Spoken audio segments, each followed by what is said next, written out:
Assalamualaikum warahmatullahi wabarakatuh.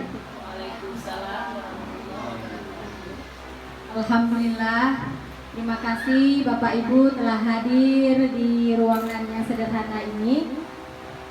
Yang pertama, mari sama-sama kita panjatkan puji dan kita syukur kehadirat Allah Subhanahu wa taala yang mana pada hari ini telah diberikan kesehatan, kesempatan kepada kita semua untuk beraktivitas seperti biasanya. Tak lupa pula sanjung kita sajikan kepangkuan Nabi besar Muhammad Sallallahu Alaihi Wasallam yang telah membawa kita dari alam jahiliyah ke alam yang berilmu pengetahuan. Baiklah, Bapak Ibu, saya di sini ingin menyebarkan pemahaman dan penerapan pengalaman budaya positif. Nah, ini merupakan salah satu tugas saya dalam modul 1.4, yaitu budaya positif, tugas CGP Angkatan 8. Bapak Ibu, ketika mendengar budaya positif, apa yang terbesit dalam pikiran kita? Budaya positif. Budaya kita, kalau di sekolah misalnya, ya Pak Adi? Budaya yang baik. Ya, budaya yang baik, yang positif, ke arah yang baik. Contoh, murid-murid kita datang tepat waktu, kemudian belajar dengan semangat, itu kan yang positifnya. Kemudian di sini ada konsep inti budaya positif. Ada beberapa. Yang pertama, perubahan paradigma belajar, disiplin positif, nilai-nilai kebajikan, kebutuhan dasar manusia, motivasi perilaku manusia, posisi kontrol guru, keyakinan kelas, dan yang terakhir ada segitiga restitusi. Nah, perubahan paradigma belajar. Seperti kita ketahui, dulu kita belajar mungkin paradigma baru. Dengan paradigma baru berarti kita pembelajaran yang kita lakukan berpihak pada murid. Jadi apakah sudah berpihak pada muridkah pembelajaran kita sekarang? Bagaimana pembelajaran yang berpihak pada murid tersebut? Jadi banyak perubahan dalam pembelajaran saat ini, apalagi sekarang kita menggunakan kurikulum merdeka. Kemudian ada disiplin positif. Nah, kita lihat satu-satu dulu ya. Di sini ada pembelajaran dengan paradigma baru. Apa sih pembelajaran ini? Pembelajaran dengan paradigma baru merupakan pembelajaran yang dirancang berdasarkan prinsip pembelajar berdiferensiasi, sehingga murid belajar sesuai kebutuhannya berdasarkan tahap perkembangan teori psikolog modern untuk mewujudkan profil pelajar Pancasila. Sudah pernah dengar ya Bapak Ibu bagaimana pembelajaran berdiferensiasi? Apakah sudah melakukan pembelajaran berdiferensiasi? Dengar, belum pernah. Ya, saya juga ini baru-baru saya pelajari juga di guru penggerak ini. Pembelajaran ini kalau kita biasakan di dalam pembelajaran mengkualifikasi murid sesuai kita gabungan, yang pandai, ada yang kurang, ada yang kurang lagi, kita satukan kelompok. Ya kan, biasanya kita mengelompokkan murid seperti itu. Nah, di pembelajaran berdiferensiasi ini di guru-guru mereka, pembelajaran seharusnya kita mengelompokkan murid berdasarkan minat dan bakat. Misalnya ada siswa yang visual, kemudian yang menyukai visual, berarti melihat ya, menonton, ada yang suka menonton, ada yang audio visual, mendengar, ada kan yang audio visual. Kemudian ada siswa kita yang kinestetik, ya bergerak. Makanya kadang-kadang kita beri tugas kelompok bukan duduk di tempat, duduk dengan dunia sendiri itu. Jadi murid-murid kita ini berbeda-beda tingkah lakunya, karakteristiknya berbeda-beda, minat dan bakatnya juga berbeda. Makanya kadang-kadang kita merasakan juga ketika pembelajaran di kelas, kita mengelompokkan, ada yang alah dulu, nggak mau saya satu kelompok, dia nggak mau ngomong, ada seperti itu ya, dia nggak mau bicara, ada. Kemudian saya nggak mau satu kelompok sama dia, nggak mau berbicara, banyak kita temukan. Makanya di diferensiasi ini dikelompokkan menurut minat bakat. Berarti anak yang suka menonton disatukan sama anak yang suka menonton. Yang suka bergerak aktif, kadang-kadang ini anak-anak pernah nggak ya Bapak Ibu, kalau di dalam kelas kita belajar dia tidak mau, tapi kalau misalnya kita suruh nyangkol, itu yang biasanya yang suka bergerak itu langsung ambil cangkol langsung nyangkol, ya kan? Itulah minat dan bakat berbeda-beda. Nah, paradigma baru juga ada 6 dimensi profil Pancasila kita sekarang kan di kurikulum Merdeka, yaitu yang pertama beriman, bertakwa kepada Tuhan Yang Maha Esa, berakhlak mulia. Jadi kita dalam tapi kita sudah menerapkan juga yang seperti itu, seperti salam 5S kan, salam, sapa, senyum, menyalami guru ketika masuk ke kelas, kemudian berdoa, ada pembacaan Yasin setiap hari Jumat gitu. Itu sudah masuk berakhlak mulia. Kita sudah mengajarkan kepada anak-anak kita bagaimana berperilaku berakhlak mulia ya. Kemudian berkebinekaan global. Berkebinekaan global itu berarti saling kerjasama juga ya, seperti kemudian bergotong royong. Nah, bergotong royong di sini bukan hanya membersihkan halaman, tetapi juga bagaimana mereka saling berkolaborasi. Kolaborasi sesama guru, sesama teman. Kemudian di sini kreatif. Nah, pembelajaran yang kita lakukan di dalam kelas sekarang harus kreatif memang. Karena apa? Dunianya sudah berubah. Seperti dikatakan, dunia sudah berubah, sudah tidak zamannya lagi. Sekarang mereka mau tahu informasi juga sudah ada HP. Jadi kita bagaimana caranya membuat anak-anak itu bisa sekreatif mungkin melakukan pembelajaran. Kemudian bernalar kritis. Kalau bernalar kritis juga sudah ada di numerasi dan literasi ya, bernalar kritis kan. Kalau anak-anak sekarang tidak bernalar kritis, otomatis tidak akan bisa menjawab AKM, soal AKM itu. Jadi kita bagaimana membangun pembelajaran yang bernalar kritis. Kemudian mandiri. Arti mandiri di sini berarti anak-anak itu mampu berdiri sendiri. Berdiri sendiri artinya kita sebagai guru menjadi fasilitator saja. Sekarang mendidik kita menjadi fasilitator, kita mendampingi murid, tetapi nanti murid bisa mencari sendiri pengetahuannya, belajar lagi lebih mandiri. Kalau dulu mungkin kan kasih buku, tulis, catat, pulang. Sekarang tidak kan? Kita berikan kata-kata pemantik, mereka mencari tahu sendiri apa sih maksud dari pembelajaran hari ini. Nah, itulah profil pelajar Pancasila yang harus sekarang juga visi misi sekolah juga visi misi guru harus sesuai dengan profil pelajar Pancasila yang 6 dimensi ini ya.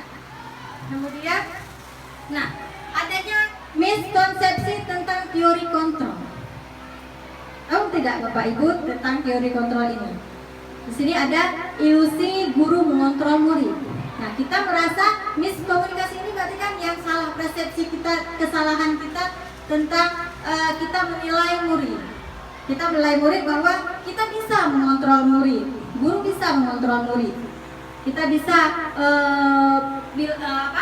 kita mampu membuat mereka, padahal setiap manusia itu sudah ada kodratnya masing-masing dari lahirnya, ya kan? Karena kita bertemu mereka di sini kan sudah besar, bukan dari bayi. Kalau dari bayi kan mereka sudah dari rumah diajarkan, tapi kita bertemu mereka sudah begitulah sifatnya. Sudah dibawa kemari, sifatnya sudah tumbuh di luar sekolah dulu, dari kecil dari rumah. Jadi kita salah persepsi kita bisa mengontrol murid. Kemudian ilusi bahwa kritik dan membuat rasa bersalah mampu menguatkan karakter. Ya, saya sendiri merasakan bahwa sering membuat rasa bersalah, seperti sering mengatakan, "Nak, jangan lakukan itu, sayang ibumu, sayang." Itu kan miskomunikasi. Sebenarnya kita tidak mampu menguatkan, tidak bisa menguatkan karakter seperti itu. Tidak akan mendengar anak-anak ya. Kemudian ilusi bahwa semua penguatan positif, efektif dan bermanfaat. Penguatan positif, padahal kita sudah sering kita memberikan penguatan. Kadang-kadang anak-anak disiplin, nak jangan seperti ini. Kita udah panjang lebar ngomong, tapi anak-anak tetap seperti itu. Nah, kemudian ilusi bahwa orang dewasa berhak memaksa. Nah, sekarang kita kan mungkin saya sendiri juga merasa bahwa memang sedikit memaksa ya, memaksa anak mereka harus bisa, yang kita berikan itu harus bisa. Padahal kadang kembali lagi tidak sesuai sama minat dan bakat mereka. Kita memaksa, padahal kita seharusnya tidak memaksa. Mereka berhak memilih. Kita hanya memfasilitasi mereka saja. Bagaimana mereka bisa kembali sesuai kodratnya nanti. Kemudian di sini ada mengubah paradigma stimulus respon ke pendekatan teori kontrol. Nah, di sini ada stimulus respon. Realitas kebutuhan kita sama, iya kan? Kebutuhan kita sama sebenarnya. Kemudian teori kontrolnya apa? Ini berdasarkan teori. Realitas kebutuhan kita berbeda. Kita mau seperti ini berarti. Kebutuhan kita sama. Kita beranggapan bahwa anak-anak kita butuh belajar, anak-anak juga butuh belajar.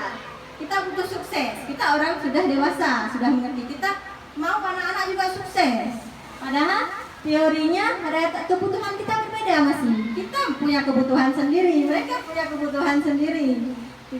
Makanya disebut dengan kemudian semua orang melihat hal yang sama. Itu menurut stimulus respon yang kita rasakan. Respon itu kan yang masuk ke dalam diri kita. Semua orang melihat hal yang sama. Padahal yang sesuai dengan teorinya, setiap orang memiliki gambaran berbeda. Ketika kita memberikan ilustrasi gambar, pasti masing-masing anak punya pendapat yang berbeda-beda. Kita pernah kemarin waktu IHT juga ada kan gambar tentang teori anak-anak, gurunya maunya ini 3 kali 3 9 misalnya. Gurunya mau seperti itu, anak-anak harus seperti itu semua. Padahal jelas kita setiap orang memiliki gambaran berbeda. Bisa aja mereka berbeda pendapatnya. 3 kali 3 12. Iya. Anak ngambil apa gambar cuma 3.000. Iya, beda ya. Makanya tadi menurut minat bakat sebenarnya. Ya, dan selanjutnya kita mencoba mengubah orang agar berpandangan sama dengan kita. Itu Pak, menurut kita kan stimulus respon kita manusiawi itu sebenarnya.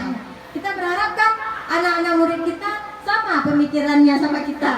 Padahal teorinya itu kita berusaha memahami pandangan orang lain tentang dunia. Kita harus memahami mereka, bukan mereka yang mengajak kita ajak untuk paham sama kita. Kita yang harus memahami.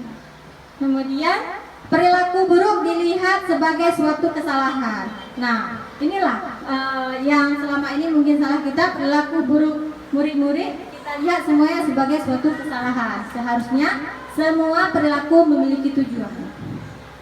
Kenapa mereka berperilaku seperti itu? Itu pasti ada sebab akibatnya. Ya, ada tujuannya mereka melakukan itu. Ya. Kemudian ada orang lain bisa mengontrol saya. Bisakah kita dikontrol oleh orang lain? Misalnya ibu, ini hari ini akan misalnya ada yang ibu genggam, sesuatu ibu genggam. Orang lain membukanya. Apa yang akan kita lakukan? Pasti kita mempertahankan, kan? Mempertahankan ide kita, mempertahankan apa yang kita genggam. Tidak bisa orang lain memaksa kita membukanya. Kita punya prinsip. Nah, yang teori kontrolnya hanya Anda yang bisa mengontrol diri Anda. Ya, apa kita mau membukanya atau tidak? Itu hanya kita yang mengontrol. Orang tidak bisa. Nah, kemudian saya bisa selanjutnya pemaksaan ada pada saat bujukan gagal. Ketika kita gagal membujuk anak murid-murid kita, kita merasa bahwa kita harus memaksa mereka untuk, ya, kalau kita gagal kita harus lebih memaksa. Ya, seperti itu. Kemudian yang teori kontrolnya seharusnya kolaborasi dan konsensus menciptakan pilihan-pilihan baru. Ada pilihan. Selain kita jangan memaksa dulu, kita memberikan pilihan-pilihan kepada mereka. Kemudian terakhir model berpikir menang kalah. Stimulus respon ini kita kalau bukan menang ya kalah. Nah, padahal teori kontrolnya model berpikir menang-menang. Jadi setiap permasalahan itu pasti ada positifnya. Nggak usah berpikir kalah. Kita harus menang. Oh, kalau memang kalah berarti ada positifnya itu apa? Jadi dari pendekatan teori kontrol ini, yang pertama ada disiplin positif. Disiplin positif. Bagaimana kita memaknai disiplin positif? Disiplin ini apa? Tanggung jawab, kan? Di sini dikatakan bahwa disiplin berasal dari kata disiplina yang artinya belajar. Disiplin mengacu pada disiplin diri yang memiliki tanggung jawab terhadap apa yang dilakukan berdasarkan nilai-nilai yang diyakini. Nah, tanggung jawab kita dengan apa yang kita yakini itu apa? Contoh kalau misalnya murid kita disiplin ke sekolah, yang diyakini mereka apa? Disiplin ke sekolah, datang tepat waktu, itu sesuai nilai-nilai yang diyakininya. Atau kalau misalnya dalam agama, apalagi kalau anak murid kita kalau bagian dalam agama mungkin lebih cepat ya disiplinnya. Contoh misalnya mereka patuh kepada guru, ustaznya ngaji, tapi kalau kepada guru mungkin kurang karena mereka yakin kalau misalnya perbuatan yang tidak baik kepada gurunya akan masuk neraka.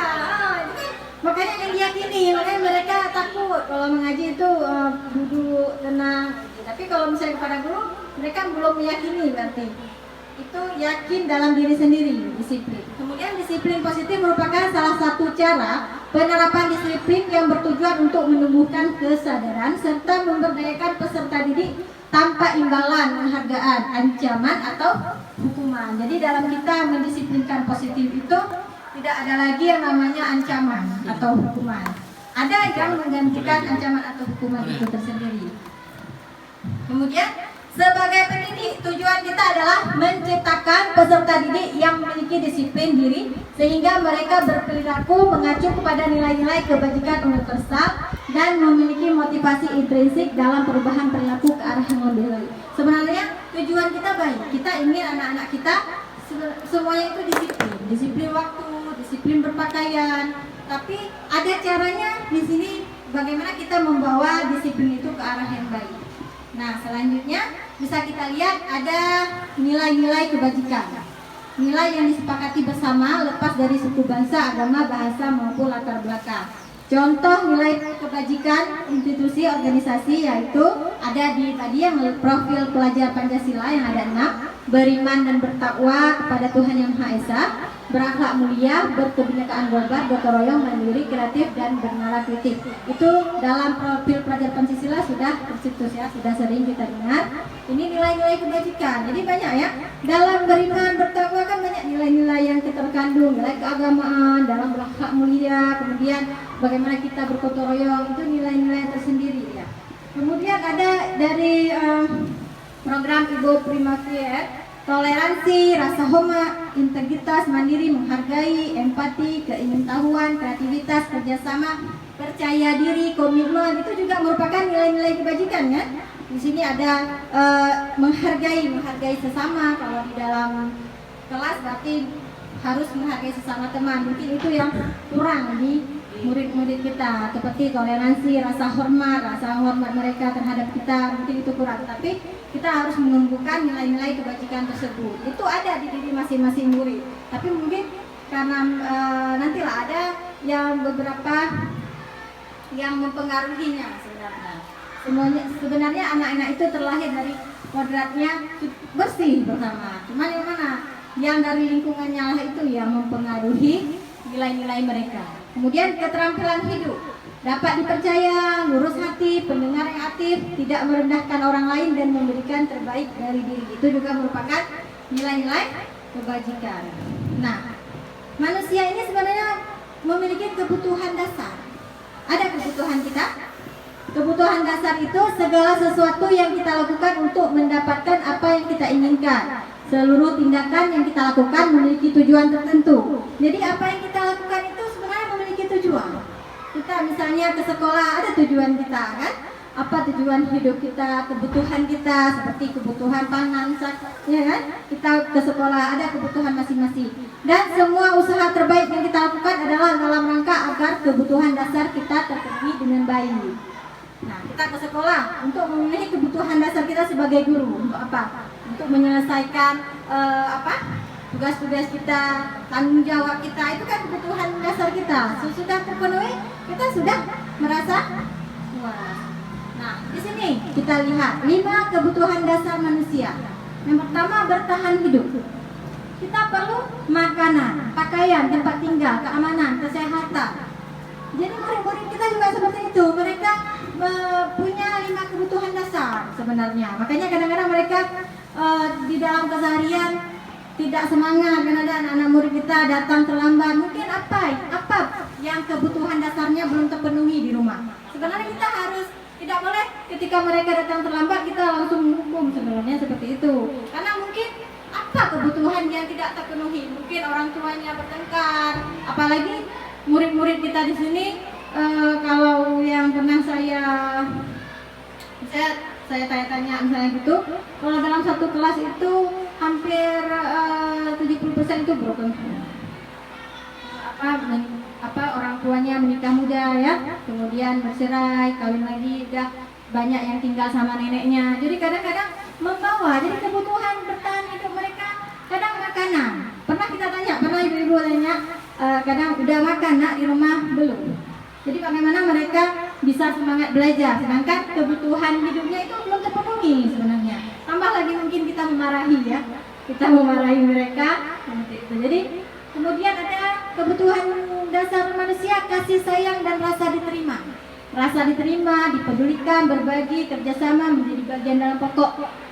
Kita juga seperti itu. Ketika kita ke sekolah, manusia itu memiliki kalau tidak dipedulikan kita kan belum, berarti kebutuhan kita belum terpenuhi.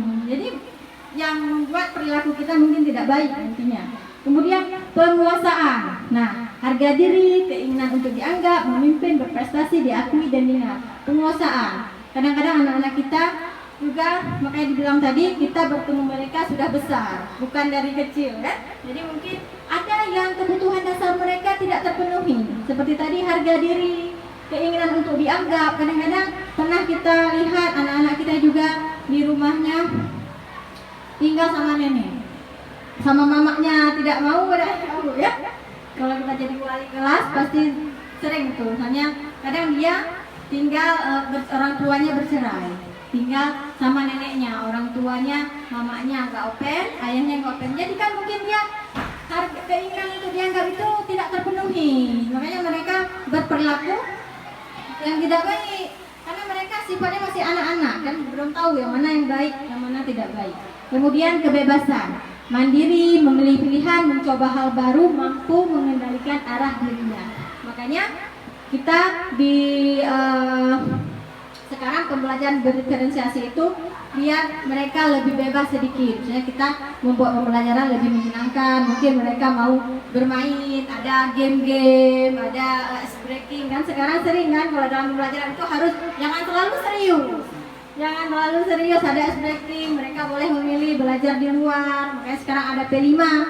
P5 itu juga bentuk itu. Kalau belajar mungkin anak-anak agak stres, seperti itu ada kebebasan di dalamnya. Mereka juga bisa memiliki pilihan, mencoba hal-hal baru, mampu mengendalikan arah dirinya. Kemudian yang terakhir, kebutuhan dasar manusia itu kesenangan. Nah, semua orang pasti membutuhkan kesenangan ya. Kita aja kadang ketika sedang stres membutuhkan humor, jangan terlalu serius. Anak-anak juga seperti itu. Mereka masih memang sifatnya masih bermain-main. Kadang kita bilang terlampau loncak-loncak sana sini, kita marah. Memang sifatnya anak-anak kita di rumah juga seperti itu ya. Masih memang kesenangannya ya itu. Kita bilang jangan kalian lompat-lompat, nanti ini kalian harus belajar jadi anak sukses. Ya anak itu puro. belum paham ya. Mungkin 1-2 ada yang sudah berpikir, mungkin kebanyakan enggak, karena mungkin ini Bu. Jadi kebutuhan dasar kita itu ada yang tidak terpenuhi, mungkin banyak. Atau anak-anak yang sudah tidak lagi kesenangan, mungkin kebutuhan lainnya sudah terpenuhi di rumah. Jadi dia ke sekolah itu enjoy. Ada anak-anak yang orang tuanya baik, di rumah dikasih uang jajan, makan pagi ada. Jadi kalau sekolah dia enjoy, ya kan? Kita aja juga kan, kalau tidak ada masalah di sekolah, di rumah, pasti ke sekolah kita enjoy. Tapi kalau ada salah satu dari 5 ini tidak terpenuhi, pasti kita beban. Ya. Itu juga makanya ada 5 kebutuhan dasar, dan saya juga sebenarnya ini baru saya pelajari ketika mengikuti program guru penggerak. Ya. Selanjutnya motivasi perilaku manusia. Sebenarnya ada 2 aja motivasi. Motivasi itu kan dorongan. Dorongannya ekstrinsik atau intrinsik. Kalau X berarti dari luar. Contoh, untuk menghindari ketidaknyamanan atau hukuman. Kadang ada anak-anak dia yang pergi ke sekolah cepat-cepat, dia tidak menghindari hukuman dari kita. Kadang kan pergi cepat-cepat. Kemudian untuk mendapatkan imbalan penghargaan, contoh misalnya pemberian ranking, pemberian hadiah, itu kan eksternal dari luar. Bagaimana kalau ketika kita ada lagi hadiah? Mungkin dia akan tidak bersemangat lagi, atau tidak ada hukuman. Kalau nggak ada hukuman ini dilihatnya 2 kali 3 kali tahan selamat, tidak ada hukuman.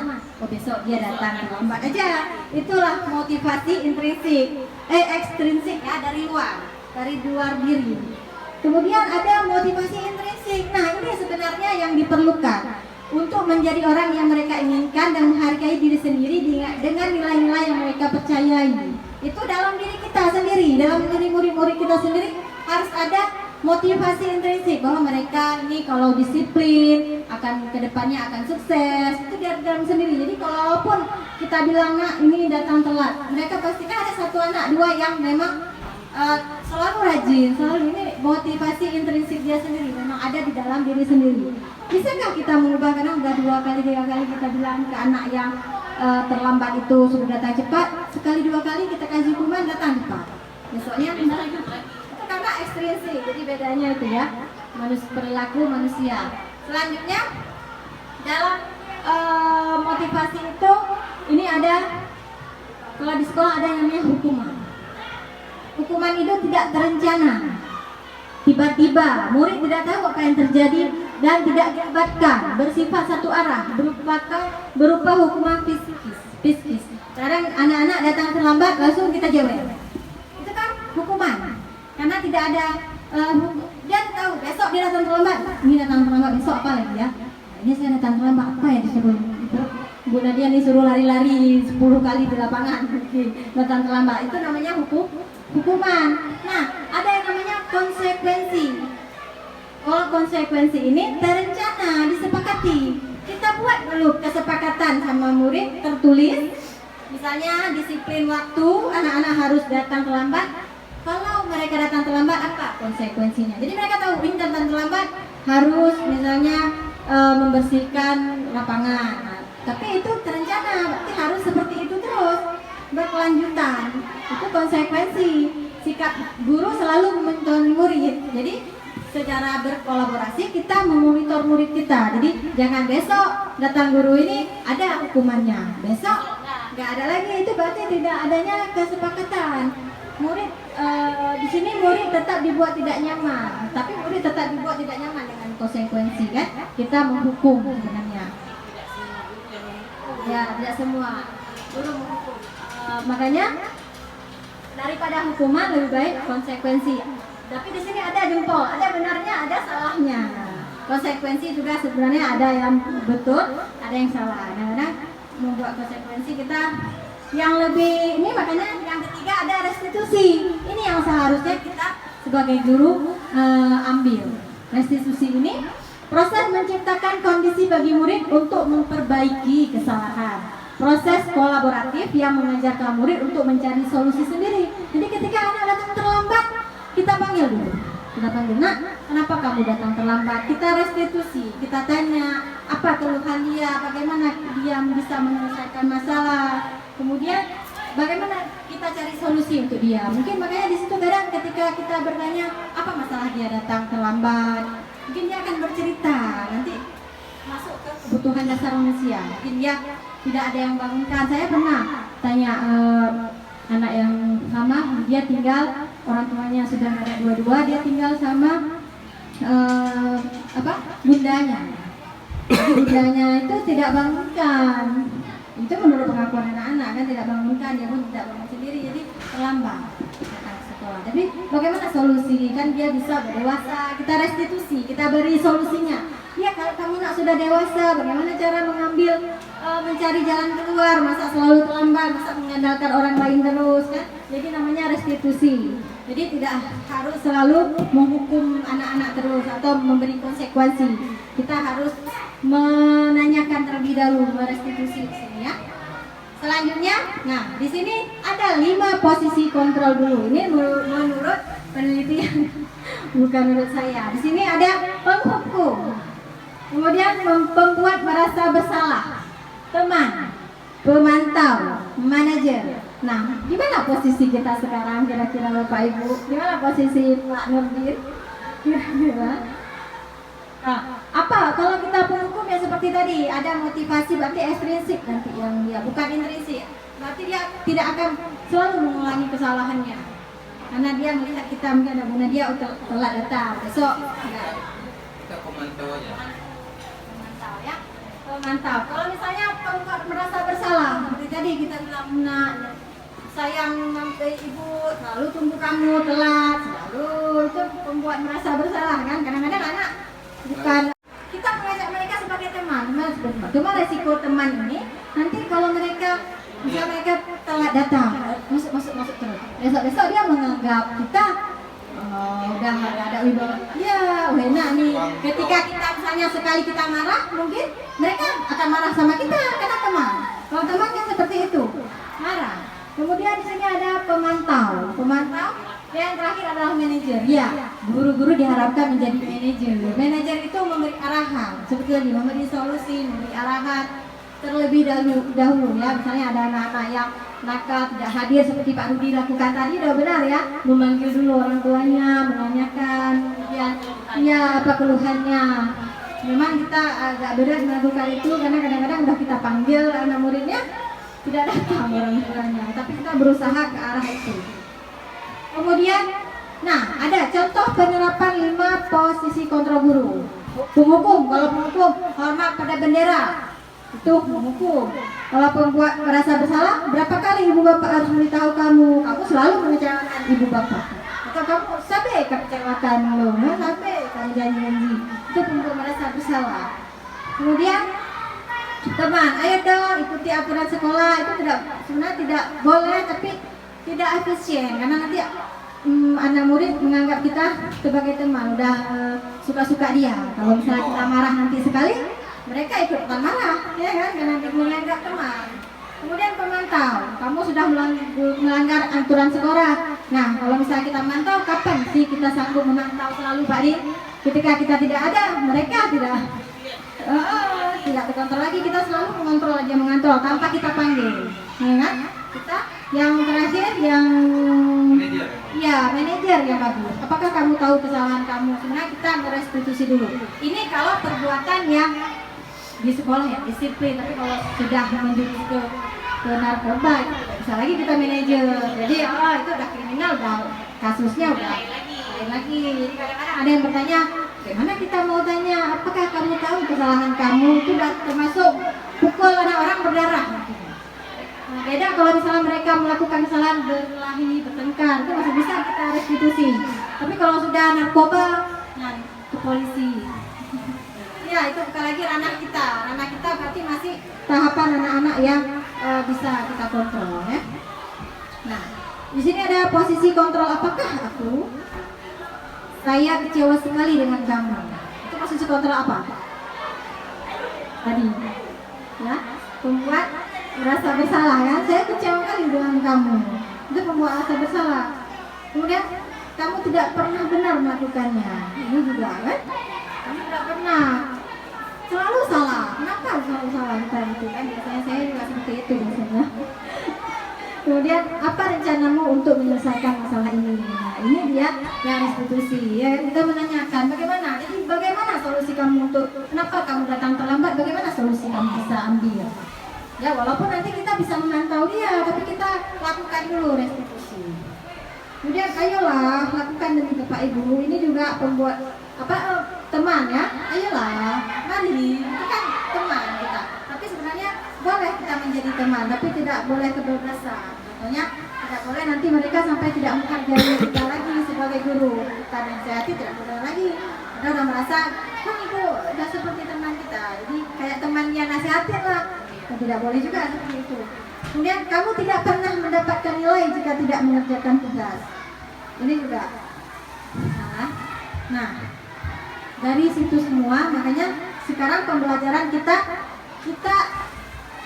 tahu artinya peraturan sekolah. Tapi sekarang mengapa keyakinan kelas di sini? Mengapa bukan peraturan kelas? Di kelas ya, kita buat keyakinan kelas. Jadi keyakinan kelas itu kita tanyakan dulu sama anak-anak, apa keyakinan kelas mereka. Kalau peraturan contohnya kita memakai helm untuk apa? Biar jangan ditangkap polisi, itu berarti kita mengikuti peraturan. Tapi kalau keyakinan kita memakai helm kita untuk keselamatan kita, pasti setiap pergi kita pakai helm. Itu kalau untuk keselamatan. Tapi kalau ada polisi begitu ada polisi pakai helm, itu peraturan. Anak-anak juga kita bisa membiasakan membuat keyakinan kelas. Jadi kita buat dulu sebelum masuk ini, kita buat keyakinan kelas mereka apa yang mereka mau dalam kelas. Keinginan mereka itu apa? Masuk, oh tidak boleh makan, atau bu kami karena tidak sempat makan di rumah, mungkin tidak ada, kami jajan sini boleh ya 5 menit sebelum masuk makan, boleh. Buat keyakinan, kesepakatan. Setelah itu boleh, lebih tidak boleh. Kan sudah ada keyakinan kita buat. Kita buat dulu keyakinan. Jadi jangan buat peraturan. Kalau peraturan berarti kita nanti dia melakukannya untuk kita. Ya. Sekarang jadi kita buat keyakinan. Berarti contohnya ini pembentukan keyakinan kelas. Nah, kita bisa minta pendapat murid-murid dulu. Yuk murid buat keyakinan apa? Keyakinan kamu disiplin, hormat, apa lagi keyakinan? Kalau di kelas apa meminta izin ketika keluar. Apa lagi biasanya yang kita lakukan? Sebenarnya kita sudah melakukan. Nah, ini dari masuk pertama. Nah, kalau nanti mau permisi ke toilet bilang ya sebenarnya sudah, cuma kita belum menuliskan, kita tidak tulis, jadi tidak buat kesepakatan dulu di awal. Itu makanya kadang-kadang mereka kita buat dulu kesepakatan, nanti baru kita buat konsekuensinya. Jadi tidak langsung menghukum, tidak boleh nanti tidak kita buat kesepakatan tetapi kita nanti menghukum atau ada konsekuensi. Tapi kita buat dulu pembentukan keyakinan mereka apa yang akan disiplin di dalam kelas itu bagaimana. Di sini ada bersifat abstrak berupa pernyataan universal, dibuat dalam pernyataan positif sedikit saja agar mudah diingat. Ini maksudnya kata-katanya itu disiplin. Nah, disiplin kan banyak nanti, disiplin berpakaian, disiplin apalagi kebersihan aja buat gitu kan, nanti keyakinan itu tercermin dalam diri murid. Kemudian semua warga sekolah, warga kelas dilibatkan. Jadi sebenarnya kita bersama-sama membuat keyakinan itu. Jadi tidak sendiri-sendiri, karena kalau kita berdiri sendiri tidak ada kolaborasi, tidak akan jalan juga, ya kan? Sama ibu ini boleh, sama ibu itu tidak boleh. Ya. Jadi harus dibuat pengumuman di depan nanti hari Senin. Ya, sebenarnya. Ada semua di situ. Ya, itu kan keyakinan. Ada dua nanti ya, ada keyakinan sekolah. Ada seorang yang harus menulis, ada enggak? Data yang kita ya, tulis itu sebenarnya bisa nanti kan bisa diumumkan kembali, ya kan? Kita buat kesepakatan dulu, nanti setelah kita tulis kita umumkan ini ya kesepakatan bersama yang sudah kita ambil. Contoh seperti orang tua wali, sebenarnya kalau di sekolah kan kemarin udah mau rencanakan buat panggil orang tua dulu semua, seperti itu buat keyakinan dari sekolah. Kalau kita buat peraturan, tidak boleh pakai sepatu, mereka pakai sendal, kita suruh pulang, dari rumah diterima. Tapi kalau misalnya keyakinan dari orang tuanya ke sekolah harus pakai sepatu, pulang mereka disuruh pergi lagi, dimarahin lagi kan dari rumah. Jadi kita harus berkolaborasi, ya kan, sejawat kepala sekolah dan wali murid itu harus sama-sama sebenarnya, tidak bisa berhenti sendiri ya. Kita di sini sudah membuat keyakinan, ya motivasi itu kan diri sendiri kan, motivasi diri sendiri itu perlu. Kemudian di sini ada, nah dari restitusi tadi ada segitiga restitusi. Ini ada tahapannya sebenarnya. Suatu proses dialog ini kan langkah-langkahnya. Sebenarnya kita sudah sering melakukan, tapi mungkin kita belum tahu bahwa ini sudah kita lakukan. Suatu proses dialog yang dijalankan oleh guru agar dapat menghasilkan murid yang mandiri dan bertanggung jawab. Jadi mereka kita restitusi dulu tadi. Kita tanya kenapa dia melakukan kesalahan itu. Ya kan? Kenapa kamu nak melakukan kesalahan? Kamu tahu ibu panggil kamu kemari, kenapa melakukan kesalahan? Ya kan? Iya, apa kesalahan kamu? Apa ya? Kan kita dari awal sudah membuat keyakinan. Apa keyakinan kelas yang kamu langgar? Apa keyakinan kelas yang kamu perbuat, tidak yakini? Itu merestitusi. Kita memanggil. Memanggil itu tidak boleh di depan orang ramai sebenarnya. Kita panggil satu-satu orang. Mungkin kita mencoba ini, mungkin kalau kita terapkan mungkin ada perubahan yang mungkin nanti 1-2 orang dipanggil, kawan-kawannya sudah lihat, mungkin ada perubahan nanti mungkin ya. Menurut kita itu kan akan kita jalankan bersama-sama dulu. Jadi kita panggil dulu satu-satu, sudah seperti Pak Rudi lakukan, sudah dilihat sama anak-anak lain. Tadi tahu Agus Halim sudah dipanggil orang tuanya, sudah serius, ya. Kadang-kadang kita bilang, ya ibu panggil orang tua nanti, tapi kita tidak pernah. Ya, jadi mereka merasa mengajak. Jadi kita restitusi, orang tuanya mungkin bisa kita beri arahan dari rumah seperti apa. Jadi di sini di pembelajaran ini restitusi yang digunakan. Posisi kita sebagai manajer, tahapan yang kita lakukan adalah segitiga restitusi. Sepertinya sudah kurang semangat, coba dulu SMP 1 Negeri Timur, semangat! Masih semangat ya? Panas ya? Ya, sudah siang sedikit lagi ya. Di sini ada, nah bagaimana menstabilkan identitas? Berdasarkan prinsip membuat kesalahan adalah bagian dari proses pembelajaran. Nah, membuat kesalahan itu sendiri sebenarnya proses dalam pembelajaran. Mungkin hari ini mereka belum mengerti bahwa yang mereka lakukan salah. Ketika kita merestitusi, mengatakan bahwa kenapa kamu lakukan, mungkin mereka juga belum paham. Tetapi mungkin nanti setelah mereka lulus dari sini, ada yang terkesan di hati mereka, oh iya yang dibilang sama ibu benar. Nah, pasti ada itu ya kan? Jadi kita katakan bahwa Bapak juga pernah melakukannya. Misalnya di setelah, Bapak juga pernah dulu disiplin, tapi Bapak nggak mau, tidak mau, Bapak tidak disiplin. Bapak dulu bangkit, makanya Bapak bisa menjadi orang sukses sekarang. Nah itu bisa Bapak menjadi guru.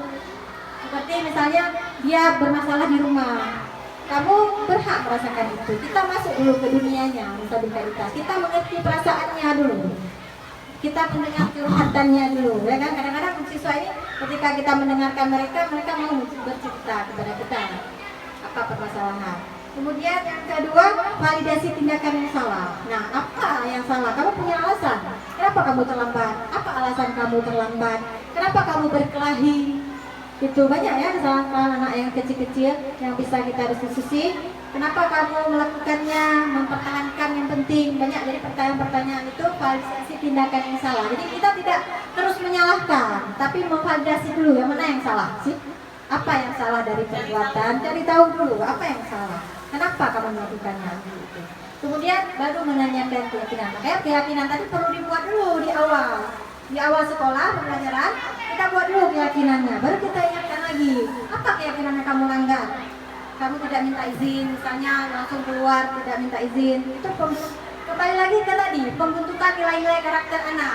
Masuk beri assalamualaikum. Jadi kita konsisten juga kan? Karena nanti anak-anak keluar dulu. Beri assalamualaikum dulu. Nah, jadi kita nanti dengan itu teringat. Nah, jadi ini proses restitusi yang ini sebenarnya seperti skenario saya lakukan, tapi tidak bisa diputar. Ini ya, ini si Fatia sering datang terlambat. Ya, Fatia sering datang terlambat kan? Kenapa? Saya tanya dia telat bangun. Ya, tidak langsung kita marahin, mungkin dengan sekali dua kali kita restitusi dia akan lebih cepat, mungkin teringat kan, tidak langsung dimarahin. Kadang-kadang anak kita marahin langsung masuk keluar masuk kuping kanan keluar kuping kiri, tidak ada perasaan, tidak ada tidak diresapinya, kita langsung marahin dia kamu ini itu tidak merasa dia. Tapi kalau dengan kita melakukan restitusi, mungkin dia akan merasa, oh iya ya, malu mungkin dia mungkin akan lebih berusaha, atau mungkin di SMP ini tidak akan berubah, mungkin nanti setelah dia berdewasa mungkin akan berubah dengan kita merestitusi. Nah, sebagai penutup, dalam penerapan budaya program disiplin positif, hendaknya guru memiliki standar kepribadian, profesional dan sosial yang baik, dimanapun guru mampu merefleksi dirinya dalam posisi kontrol saat ini.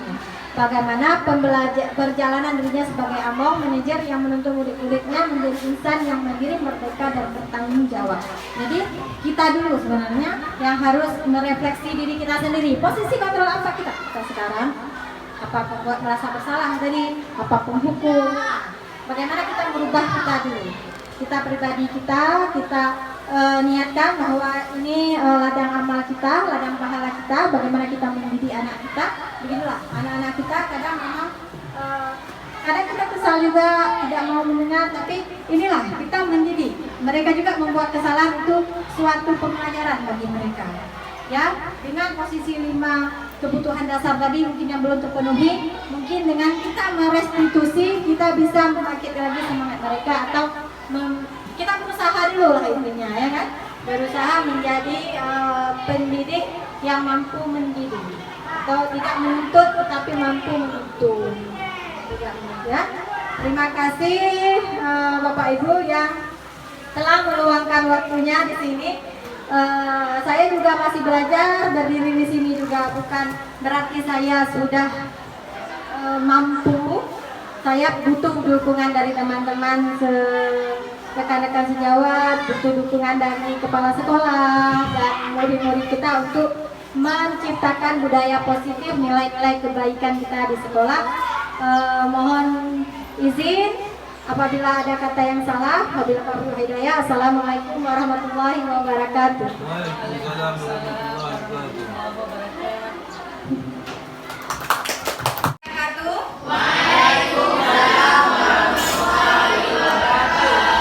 Apa kabar hari ini anak-anak semuanya? Alhamdulillah. Nah, jadi hari ini kita akan membuat yang namanya, kalau kalian pernah tidak mendengarkan keyakinan kelas? Kalau peraturan kelas? Bedanya peraturan dengan keyakinan? Kalau peraturan harus diikuti semuanya. Ya, peraturan itu aturannya. Biasa aturan seperti orang memakai helm. Kalau memakai helm, kalau aturannya, kalau tidak mengikuti aturan, kalau tidak ada polisi tidak memakai helm, ya kan? Pakai helm untuk polisi. Tapi kalau keyakinan kita pakai helm untuk keselamatan kita. Berarti kemana-mana saja kita pergi akan memakai helm. Keyakinan itu ada dalam diri kita. Kita meyakini bahwa helm itu digunakan untuk keselamatan. Jadi sekarang kita tidak lagi menggunakan peraturan, karena kalau peraturan nanti ibu yang buat. Kalian harus disiplin, ibu yang buat. Ini kita buat sebagai keyakinan. Jadi keyakinan itu yang positif. Seperti apa? Jangan pakai kata-kata jangan ya, disiplin, apalagi keyakinan. Sopan santun. Berarti kalian meyakini bahwa kalian harus sopan santun. Sopan santun banyak kan? Apa? Contohnya etika berbahasa, tidak berbahasa kotor, berbahasa tetapi karena kita menggunakan kalimat yang positif, berbahasa dengan baik. Nah, jadi ibu meminta kalian tuliskan masing-masing satu keyakinan aja. Satu keyakinan. Tulis. Ya, ini akan ibu bagikan kertas. Nah, ini kertas apa namanya? Origami atau post-it ya. Nah, ini kalian tuliskan satu keyakinan. Apa yang kalian yakini? Satu aja, tidak usah banyak. Masing-masing siswa untuk satu aja keyakinannya. Ya, banyak keyakinannya. Apa? Berarti kalian harus apa? Menjaga kebersihan, menjaga kesopanan, sopan santun, sopan, kebersihan, apa lagi? Banyak kan? Permisi saat masuk ke kelas. Meninggalkan permisi. Hadir tepat waktu, menjaga tidak buang sampah. Nah, ini jangan salah ya. Ini ada lemnya yang bisa kalian tempel. Jangan terbalik, kalian boleh nanti tidak tahu belajar dari sana. Paham kan? Ini ada yang lemnya. Ditulis sebelah sini, bisa ditempel sebelah belakang. Ya. Kalau yang sudah tulis langsung tempel. Ya. Ini sudah ada lemnya.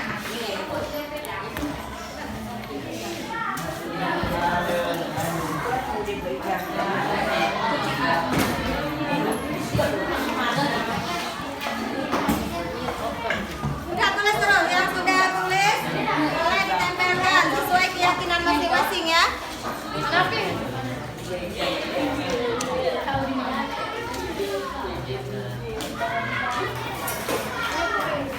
Keyakinan kuliah. Keyakinan kelas. Kelas kita aja. Nggak usah tulis keyakinan apa aja. Disiplin aja apa.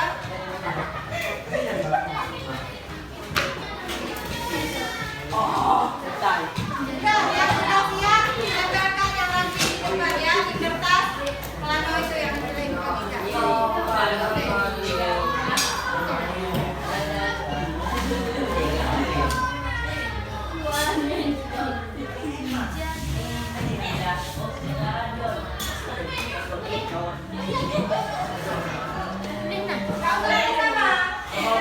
Sama keyakinannya aja. Misalnya hadir, datang tepat waktu. Meminta izin kalau keluar, apalagi misalnya menghargai teman. Atau misalnya kalian jangan suka mengganggu. Atau kalau kalian mau positif, mengganggu tidak baik. Itu. Oke, tipu. Udah. Jangan terlalu baik. Jangan terlalu baik.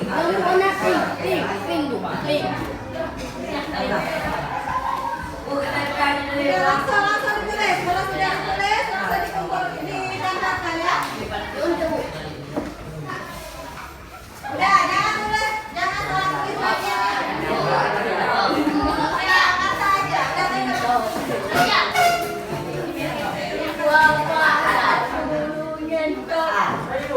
Sudah siap? Sudah banyak yang siap? Banyak yang menghargai teman. Apa yang kalian yakini? Yang kalian yakini apa?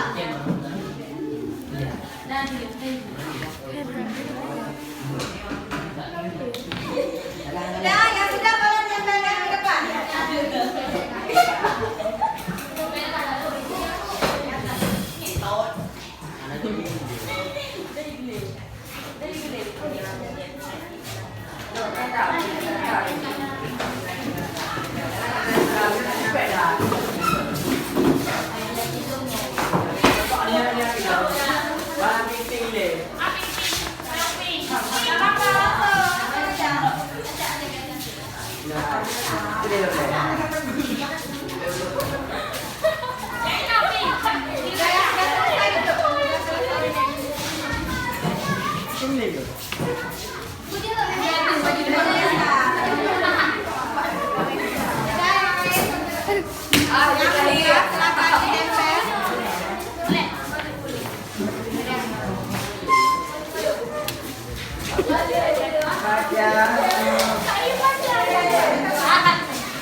Balik tempel aja.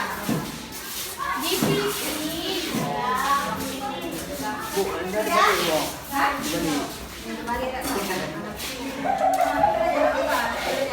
Yang penting jangan tulis di ya.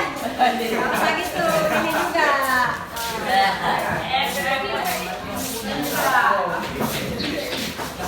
Sudah, yang sudah. Duduk kembali.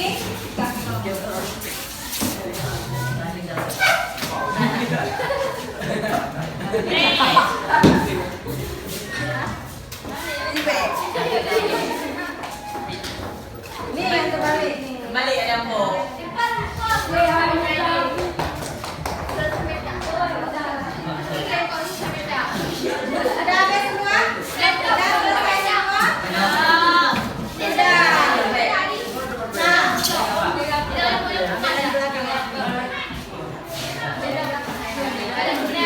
Sudah, berarti ini ada sopan santun, tepat waktu ke sekolah, menjaga kebersihan.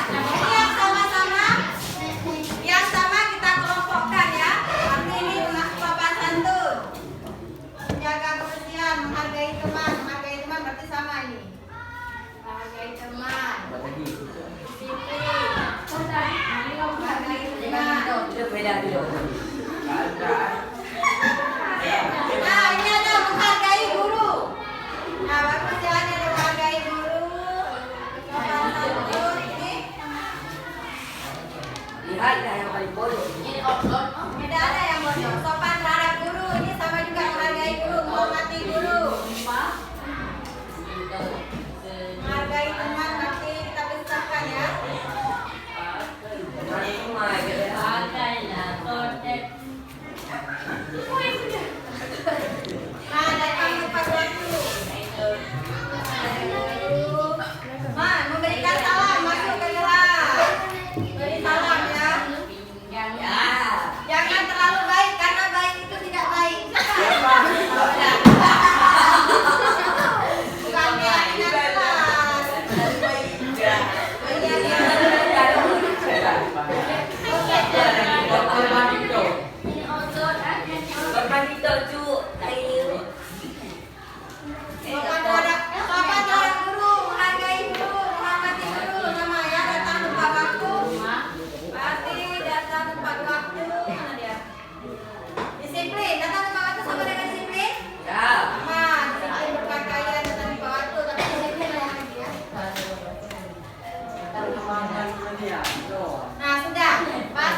Ini adalah merupakan keyakinan kita di kelas.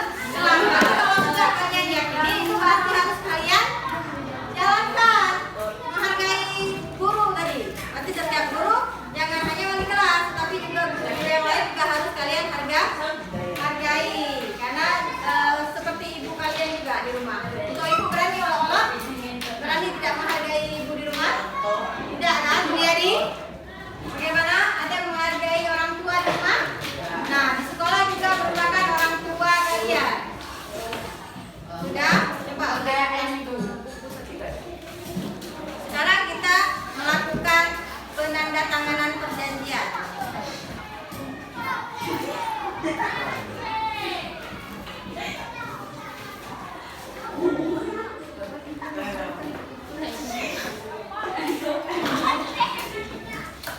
Sudah, coba satu-satu kembali melakukan penandatanganan perjanjian. Coba.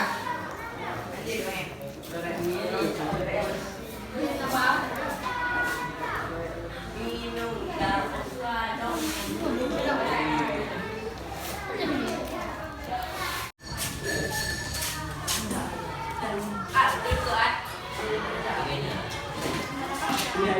Oh, ini. Bapak.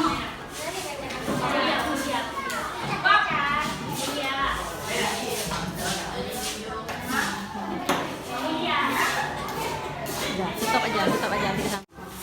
Sudah anak-anak, dengan berakhirnya penandatanganan perjanjian kita berarti kalian sudah meyakini dalam diri sendiri masing-masing murid dan saling mengingatkan kalau ada yang tidak menghargai teman, kan kita sudah melakukan kesepakatan kelas bahwa untuk menghargai teman. Nah, berarti ini semua yang kalian tulis ini adalah yang kalian yakini, yang teman kalian yakini, dan saling berbagi, saling berkolaborasi antar sesama murid, antar guru. Jadi sama-sama kita menciptakan budaya positif. Dari itu budaya positif sangat berarti bagi kita kan. Ketika kita menjadi anak yang berbudaya,